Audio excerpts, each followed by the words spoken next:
Hi hello friends. അപ്പോൾ ഇന്നത്തെ ഒരു സ്പെഷ്യലായിട്ടുള്ള റെസിപ്പിയാണേ. അപ്പോൾ ഇന്നത്തെ എപ്പിസോഡിന് ഒരു പ്രത്യേകതയുണ്ട് കേട്ടോ. ഇന്നത്തെ റെസിപ്പി ഉണ്ടാക്കുന്നത് ഞാനല്ല കേട്ടോ, ഇതെൻ്റെ അമ്മയാണ്, ഹസ്ബൻഡിൻ്റെ അമ്മയാണ്. അപ്പോൾ എനിക്ക് നാട്ടിൽ നിന്ന് വീഡിയോ എടുത്ത് അയച്ചു തന്നതാണ്. അപ്പോൾ ഇത് നാട്ടുമാങ്ങ വച്ചിട്ടുള്ള പുളിശ്ശേരിയാണ്. അപ്പോൾ നമ്മുടെ പുളിശ്ശേരി നാട്ടുമാങ്ങ വെച്ച് ഉണ്ടാക്കുന്ന പോലെ വേറെ ഏത് മാങ്ങ വെച്ച് ഉണ്ടാക്കിയാലും അതിനൊരു ടേസ്റ്റ് വരില്ല. അപ്പോൾ നമുക്ക് ഇവിടെ നാട്ടിൽ അമ്മയ്ക്ക് ഇപ്പം നാട്ടുമാങ്ങ കിട്ടിയിട്ടുണ്ടായിരുന്നു.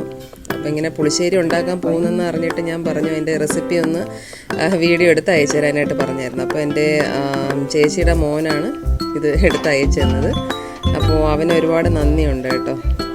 അപ്പോൾ പിന്നെ അമ്മയ്ക്കും ഒരുപാട് താങ്ക്സ് ഉണ്ട് എനിക്ക് എൻ്റെ ചാനലിലിടാനായിട്ട് ഈ ഒരു റെസിപ്പി ഷെയർ ചെയ്ത് തന്നതിന്. അപ്പോൾ നമുക്ക് റെസിപ്പിയിലേക്ക് പോവാം.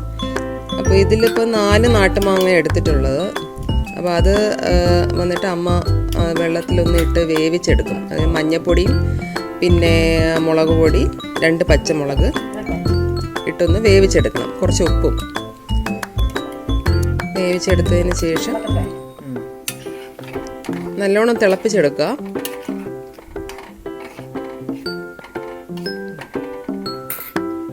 അപ്പോൾ എൻ്റെ ചാനൽ ഇതുവരെ സബ്സ്ക്രൈബ് ചെയ്യാത്തവർ സബ്സ്ക്രൈബ് ചെയ്തേക്കണേ. അപ്പോൾ കമൻറ്റ് ചെയ്യാൻ മറക്കരുത്. അപ്പോൾ നമ്മൾ തിളപ്പിക്കുമ്പോൾ കുറച്ച് കറിവേപ്പിലയും കൂടെ ഇടാം. അപ്പോൾ അതവിടെ തിളയ്ക്കട്ടെ, അടച്ച് വെച്ചൊന്ന് തിളയ്ക്കട്ടെ. ആ സമയത്തിന് നമുക്ക് അരപ്പ് അരച്ചെടുക്കാം. അതിനായിട്ട് ഇവിടെ 1 കപ്പ് തേങ്ങ എടുത്തിട്ടുണ്ട് അമ്മ. പിന്നെ 2 ചുവന്നുള്ളി,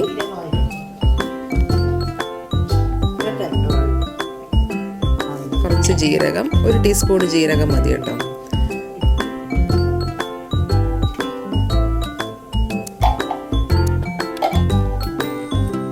പിന്നെ കുറച്ച് വെള്ളം, അരയ്ക്കാൻ മാത്രമായിട്ടുള്ള കുറച്ച് വെള്ളം ഒഴിച്ചാൽ മതി, ഒരുപാട് വെള്ളം ഒഴിക്കണ്ട. അപ്പോൾ നമ്മുടെ മാങ്ങ ഇതാ വെന്ത് വന്നിട്ടുണ്ടേ.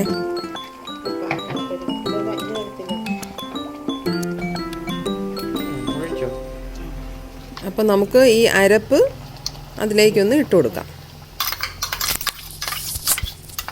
ഇട്ട് കൊടുത്തിട്ട് നല്ലോണം ഒന്ന് ഇളക്കി, അത് നല്ല തിളച്ച് വരുന്നവരെ ഒന്ന് ഇളക്കി കൊടുക്കാം.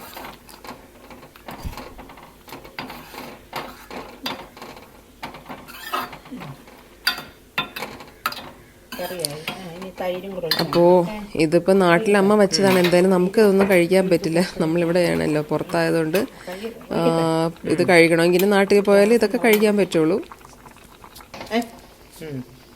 പക്ഷേ ഈ റെസിപ്പി നിങ്ങളായിട്ടൊന്ന് ഷെയർ ചെയ്യാൻ തോന്നി, അങ്ങനെയാണ് ഞാൻ അമ്മയടുത്ത് പറഞ്ഞത് വീഡിയോ ഒന്ന് സെൻഡ് ചെയ്ത് തരാം. അപ്പോൾ ഇതിലിപ്പോൾ അമ്മ 1 ഗ്ലാസ് തൈര് ഒഴിച്ചിട്ടുണ്ട് കേട്ടോ. ഇത് വീട്ടിൽ തന്നെ അമ്മ ഉണ്ടാക്കുന്ന തൈരാണ്, പുറത്തുനിന്ന് വാങ്ങുന്നതെന്നല്ല. അമ്മ വീട്ടിൽ തന്നെ തൈര് ഉണ്ടാക്കിയെടുക്കുകയാണ് ചെയ്യുന്നത്. തൈര് മാത്രമല്ല, പനീറായാലും എല്ലാം വീട്ടിൽ തന്നെയാണ് അമ്മ ഉണ്ടാക്കിയെടുക്കുന്നത്. അപ്പോൾ അടുത്തത് ഒന്ന് കടുക് താളിച്ചിടാം. അപ്പോൾ നമുക്കതിനൊരു പാന് അടുപ്പിൽ വെച്ചിട്ട് കുറച്ച് എണ്ണ ഒഴിച്ചു കൊടുക്കാം. ഒരു കാര്യം പറയാൻ വിട്ടുപോയി, തൈര് ഒഴിച്ചിട്ട് പിന്നെ കുറച്ച് ഒരുപാട് ചൂടാക്കാൻ നിൽക്കരുത്, തൈര് പിരിഞ്ഞു പോകാൻ ചാൻസ് ഉണ്ട്. അപ്പോൾ ആ തൈര് ഒഴിച്ച് ഒന്ന് ചൂടാകുമ്പോഴത്തേക്കും അത് മാറ്റി വയ്ക്കണം, എന്നിട്ടേ കടുക് താളിക്കാനായിട്ട് പോവാവൂ. അപ്പോൾ നമ്മളിവിടെ പാൻ ചൂടായി, കടുക് ഇട്ടു. കുറച്ച് വെളുത്തുള്ളി അരിഞ്ഞത്, ഒരു 1-2 അല്ലി വെളുത്തുള്ളി അരിഞ്ഞത് ഇട്ട് കൊടുക്കാം. അപ്പോൾ നല്ലൊരു ഫ്ലേവർ ആയിരിക്കും പുളിശ്ശേരിക്ക്.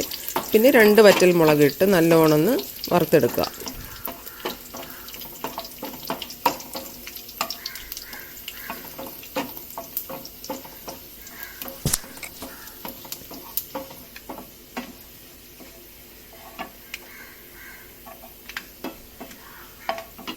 വറുത്തെടുത്തതിന് ശേഷം ഇത് നമ്മുടെ പുളിശ്ശേരിയിലേക്ക് ഒഴിച്ചു കൊടുക്കാം.